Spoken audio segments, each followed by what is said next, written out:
Toinen kyltti.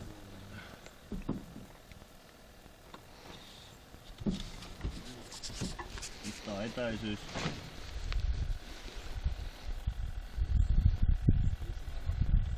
Okei. Lyhyt sarja saa ampua. Tulta.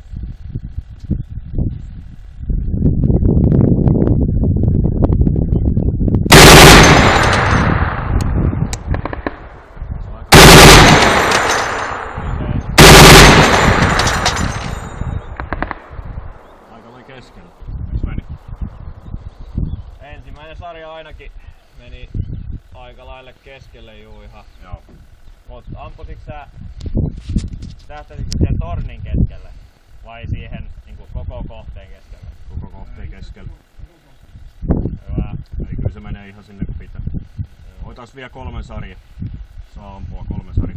Niin ja 1 vaan. Tulta.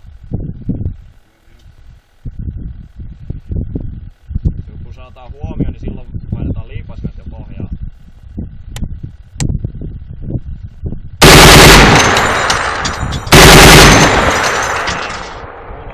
Sarja. 1, 2, 3, eikö näin? Noniin, varmistaa. Siis 3 sarja tarkoittaa sitä, että painat kerran niitä liipasimia, koska se ampuu niin nopeasti, että se lentää 2-4 panosta. Ymmärretty. Ei enempää.